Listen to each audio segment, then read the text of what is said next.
What's up, ladies and gentlemen? This is Colby Jackson. Welcome to Small Biz Promos. Actually, changing the name of the podcast to Bizmo.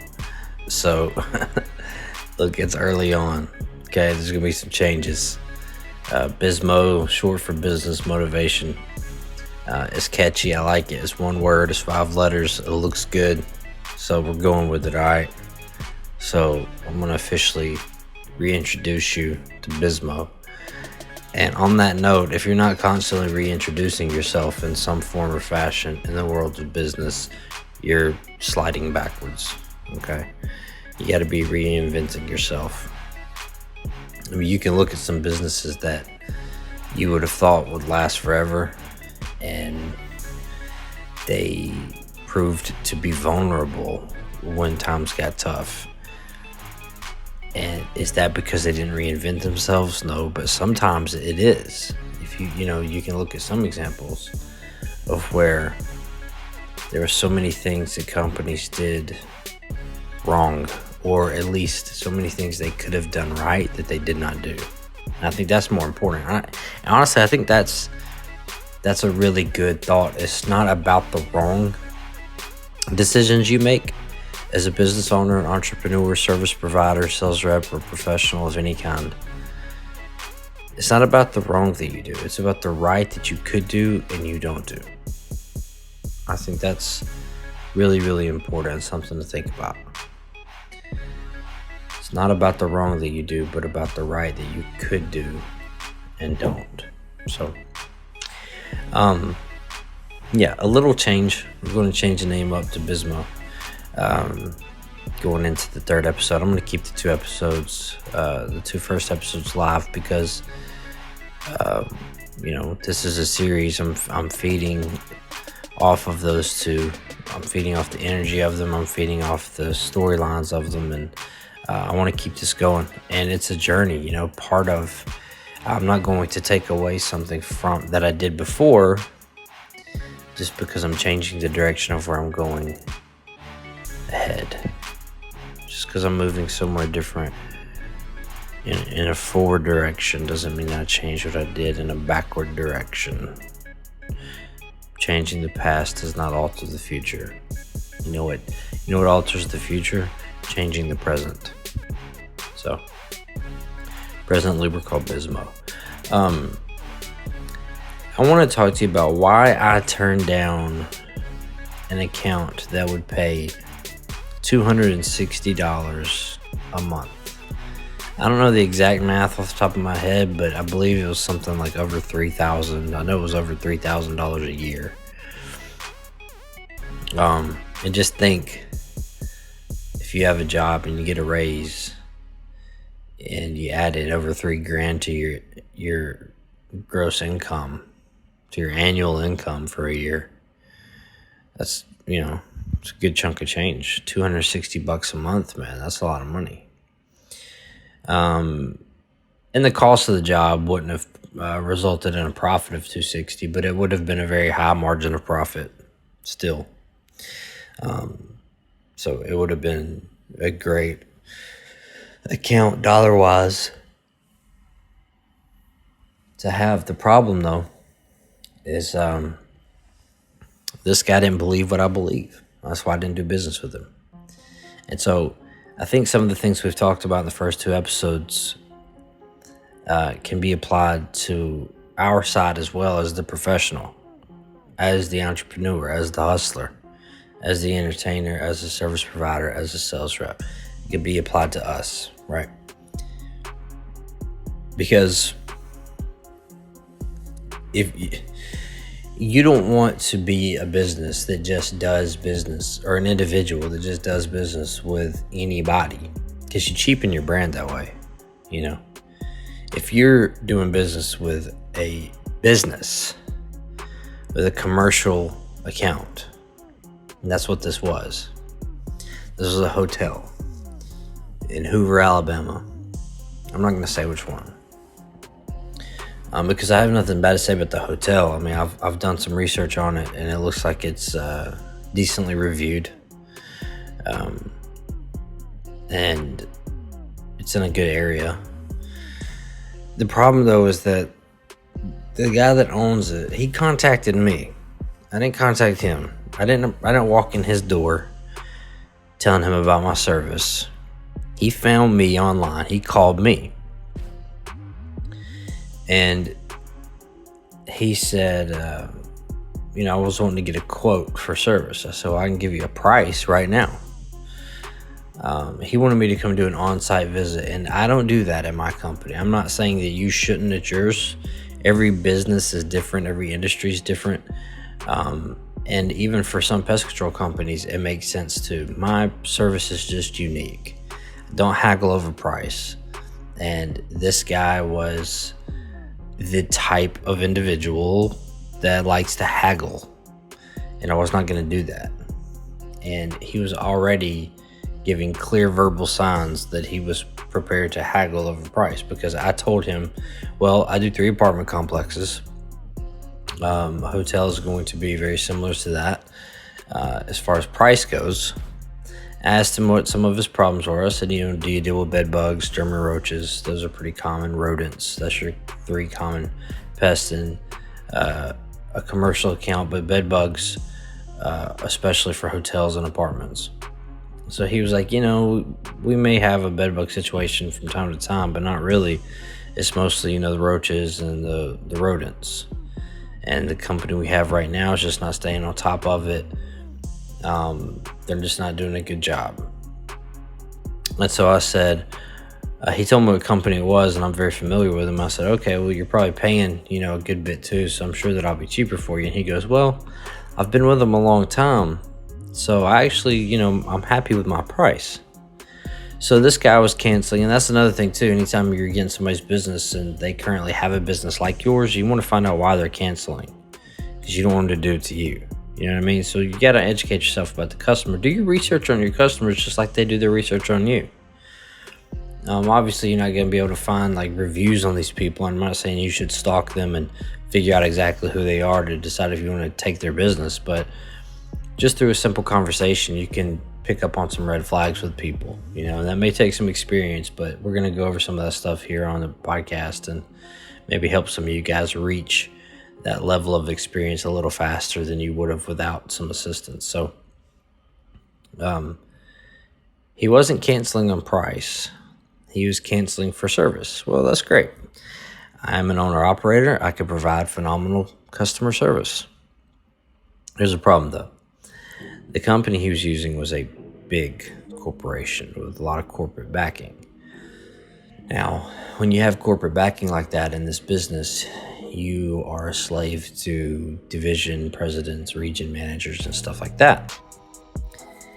And anytime this guy would have called them to come back out, I know for a fact they would have been back out. They have to. It's a commercial account. They're a big company. The level of accountability is incredibly high. Just for documentation purposes, they got to send somebody back out there to go to the property to look at it. Even if they weren't doing a great job and they didn't do much when they got there, they still got to show up. And he's not going to be very happy when he calls me and says, yeah, I'm not coming today. I'm not coming tomorrow. I'm not going to reschedule my existing customers, for you. Now, I do have 24-hour callbacks for my residential customers, and there are some commercial accounts where I will provide that same exact service that I give to residential customers. However, for a hotel, no, because they could potentially need something literally every day. This guy also, we provide service monthly, every other month, quarterly, one time, seasonal. We have a lot of options. He wanted service twice monthly. Now, that's not something that's on our menu, but it's not necessarily something we want to do. So I told him what the price would be. The price wasn't going to change because he wanted service twice a month. Because what we were going to do is half of the rooms on one day. 2 weeks later, do the other half of the rooms. 2 weeks later, start over. And do it in rotation like that. And then on each visit, if there was a callback or extra service needed in the section that wasn't being scheduled for that day, obviously I could tend to it while I was there. I gave him a very low price. I know this market. I know this local market very well. I know for a fact that it was the lowest price he was going to get. However, there's a trade-off with that price. And he was not prepared for that. Because I told him, he said, well, I told him the price. And he said, okay, well, you could come do an on-site service and we'll meet and talk. And I said, that's fine. I don't mind doing that. And I'd love to meet you in person. Just so you know, though, the price won't change. That is the price. And he said, okay, well, you could just come and we'll talk about it. See, that's a red flag right there for me, because he was not accepting what I was saying. I felt like he wasn't accepting what I was telling him, that the price was concrete. I told him exactly what would be included in service too. He didn't seem to mind that. He was okay with what I was going to include in the service.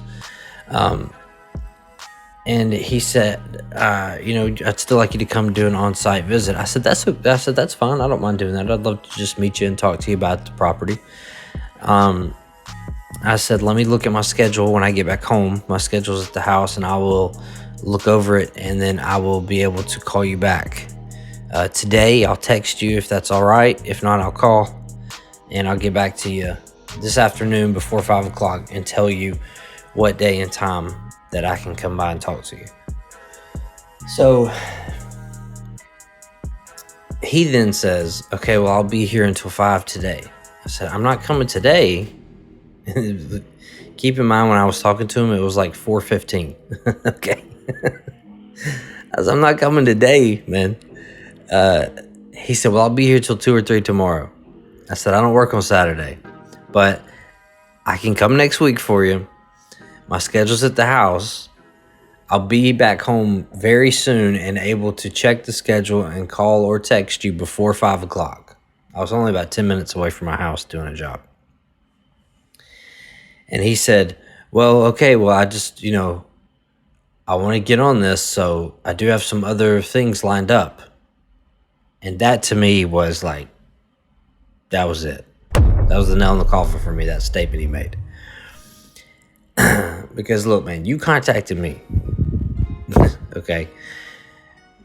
I said, listen, if you are wanting to just give business to the first person that shows up, we're probably not going to be the best fit for you. And he said, oh, well, I'm not trying to give business to the first one that shows up. It's just that, I'm trying to get on top of this. And I said, I understand that. And like I said, when I get home, I can check my schedule and let you know what day I can come. He said, well, if you can't come tomorrow, then he softened up his tone a little bit. If you can't come tomorrow, meaning Saturday, then Monday's fine. Well, ain't nobody said nothing about Monday. I said, I'm going to check my schedule and let you know. Monday, I have 2 new customers in Homewood and in Greystone. And if you're not listening from the Birmingham area, then you won't know what these places are. But I have 2 new customers, basically, is the point. And then I'll be in another city 20 minutes down the road for the rest of the day. Now, I probably have time on Monday to go and visit this guy. But the point was that I told him, see what I'm saying? He's not starting off with a relationship of mutual respect. And that's the problem I had. If we can't even start our first phone conversation off with mutual respect when you contacted me, and you're not respecting my time. Like, I'm an owner-operator, man. I am not a corporation. You are talking to the owner of the company. You're not talking to a technician. You're not talking to a service manager. I have no issues with not taking your business. And so, when I got home, I thought about it for a minute. I looked at my schedule. And, I told myself I could probably win this account. And I could probably do a good job.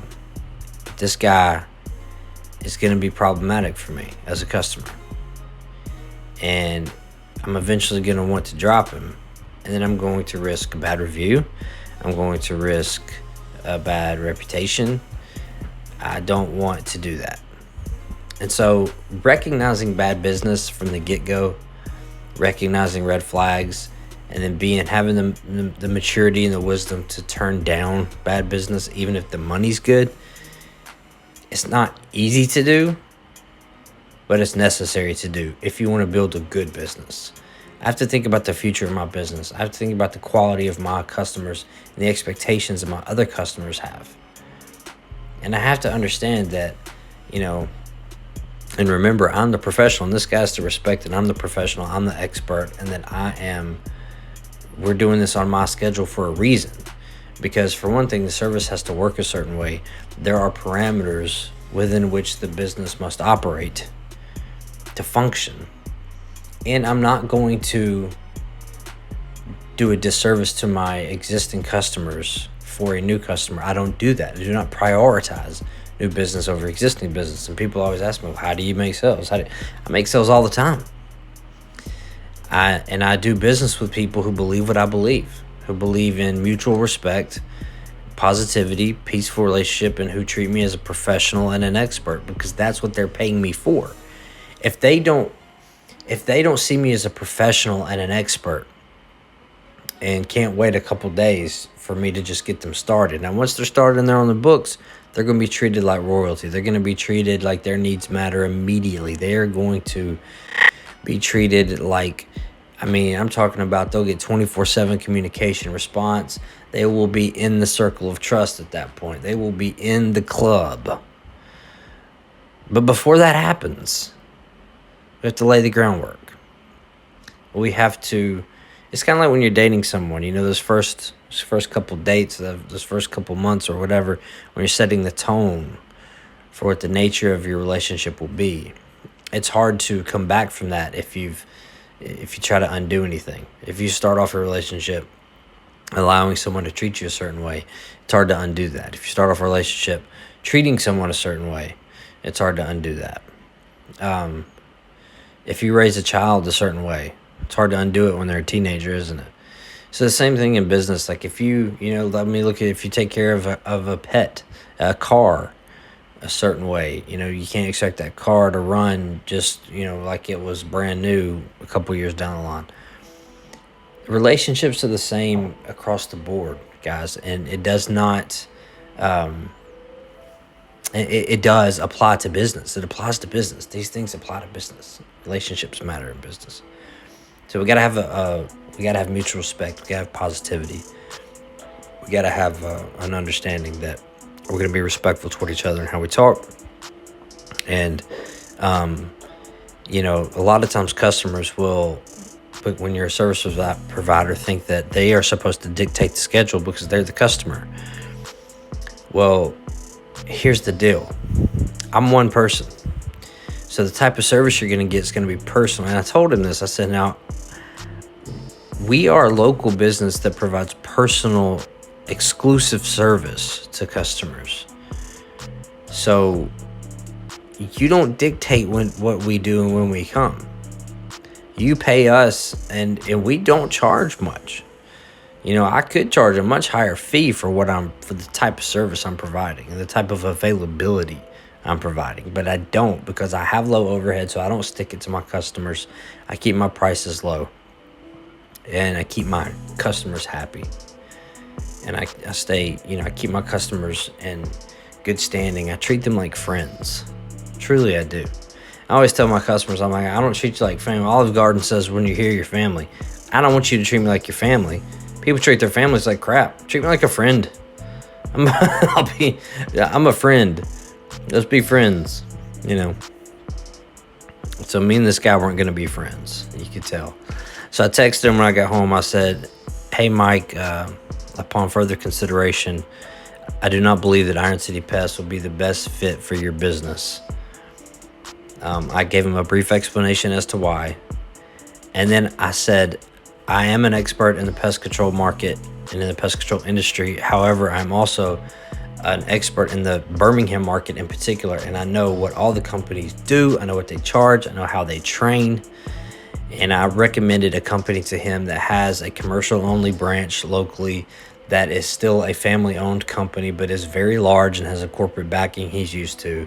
I know that they train their technicians well, and I know that their prices are very competitive and relatively low. And I know that they have some major, sorry about that, they have some major commercial accounts in the Birmingham market, like major hospitals, the zoo, some stuff like that. So I made him a recommendation to still help him out because I care about his business. I care about him as a person. I care about him as a fellow professional and an entrepreneur. But unfortunately, our businesses just aren't going to mesh and we're not the right fit. So the point of this is just to keep that in mind, guys, to not shoot yourself in the foot. Don't always follow the money. Do business with people that believe what you believe, that treat you the way you want to be treated. Mutual respect and positivity go a long way. And remember that you're the professional, you're the expert. So when you're being an influencer, an entertainer, a service provider, a sales rep, a professional of any kind, an entrepreneur, side gigger, do your thing and do you. And don't let anybody walk all over you. It's not worth it. Because in the end, it's only going to dilute your brand. It's only going to irritate you, frustrate you, and make you weaker overall. And you're going to take that energy to the rest of your audience or your customer base. That's what's going to happen. So keep it positive. Consider all aspects of every situation. Learn what the red flags are for your particular industry and recognize them, acknowledge them, and learn how to tactfully deal with them.